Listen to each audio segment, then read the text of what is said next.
Segundo round. You know, lucha libre profesional, boxea, todo Shabbat, see? Every week he was getting beat up. 1 week with stones, 1 week with wood. You follow me? Ray, don't fall asleep. If you get out of the couch, man. Get on a hard seat. Well, that's what happens when you sit in the couch. Tara, if you see him fall asleep, just kick him. All right? Please. This way we'll make sure he goes to a physician. I'm not picking on Ray. I just don't want anybody sleeping. And can you imagine if I slept? That's what those hard seats are there for. The hard seats are there to make sure you're up. Amen? Amen. I'm trying to help you. I'm not trying to give you a hard time. No, Right? You drove all the way from the West Coast to hear the word. I'm just trying to help you. The hard seats, like, you know, it keeps you awake. Now try sleeping. Get a stiff neck. You're going to have a harder time. You're going to have a much harder time. So, obviously, Luke traveled with Rav Shaul as a personal physician. Yochanan Moshe, 525. Yochanan Moshe, 525. Keep an eye on Rivka too, okay? Rivka, you're next. What? Sleep candidate. Okay. Just stay with me. Stay with the program. I'm going to have you on a hard seat. So stay awake. We say, don't be mean to your wife. No, I'm not being mean. I know my wife. So I'm looking out for her as a loving husband. Protecting her. Okay. Yochanan Moshe, you can call for all you want, darling. I'm protecting you. 525. Yochanan Moshe, 525. Amen, amen. Here we go. Now what's going on here? Oh, through 30, okay. Amen, amen. I say to you, the hour is coming, and now is when the dead shall hear the voice of the Son of Yahweh, and they that hear shall live. No. 525. See, you guys got me so focused on sleep apnea. Yochanan Moshe, 525. Okay. And a certain woman who had an issue of down for 12 years, who had suffered many things by many physicians, okay, meaning that the physicians weren't doing too well, had spent all she had on physicians, Mark 5:26, was not better, but rather grew worse. When she heard of Yahshua, that he came in the crowd behind, touched his garment, his talit, his tzitzit. For she said, if I can just touch even his tzitziot, I shall be made whole. Immediately the fountain of her down blood was dried up, and she felt in her body that she was healed of the plague.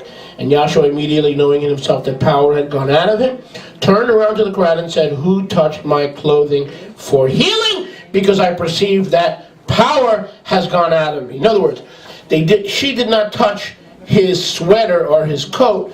She touched his tzitziot, or the hem of his garment. Because she knew, listen, she knew, escúchame, she knew if she can touch his wings, his tzitziot, that she would be instantly healed, even though for 12 years doctors did not help her at all. So, what is this teaching us? A few things. The first things this teaches us is that when she came to Yeshua didn't say, lady, what's your name? Miriam. Sit down. Now, didn't I tell you to stop going to those doctors? And now you come to me as a last resort? Not interested. You should not have gone to those doctors. I am doing nothing for you, daughter. Definitely did not see that. But if it was sinful, wouldn't Yeshua, the loving master, teach us his Torah and correct us? Yep, exactly. He didn't correct her because she did the right thing. She's at her wit's end, and he has mercy on her, and he says to her, daughter, your faith has made you whole. Amen. Meaning, Yahweh heals. Sometimes through tzitzit, and sometimes through Jewish specialists. Amen. But Yahweh heals. Now, Muslim specialists, that's a different story. If you want to go to a Muslim specialist, now's the time to start coughing. Cough. Cough again. Don't you touch me. And again.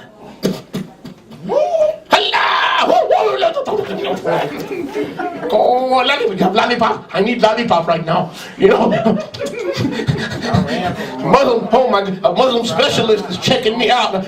Lollipop, I need sedation, what kind of drugs, it's like go under quick, man, Notice! I love it! So what am I saying? Run from a Muslim doctor unless God have called you to go to a Muslim doctor.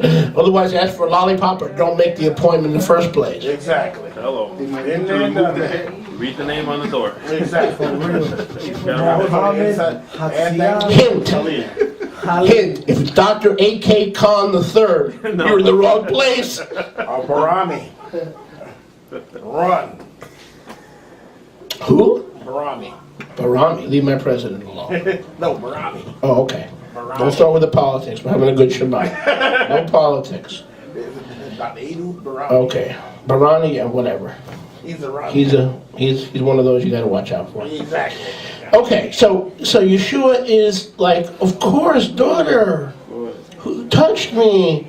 And verse 34, he said, my daughter, look at verse 34, my daughter of Israel, your emunah has made you whole. Amen. Go in shalom, be whole of your affliction. He ministers to her in love, and she experiences divine healing because she was so fervent for her desire to be healed. He never rebukes her for going to doctors.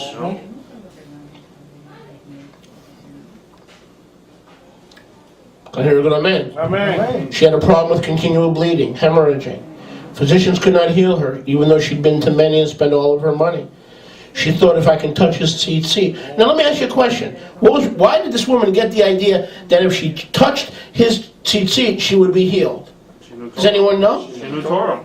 She knew Torah. Go to Malachi. I'll show you what she knew. She knew the word of Yahweh. Go to Malachi. She knew the word of Yahweh. If she would have touched his beard, would she have been healed? No. If she would have touched his foot, would she have been healed? No. She knew the Torah. You need to know the Torah to be fully healed and to have access to the full menu and the full possibilities of Yahweh's healing virtue. Malachi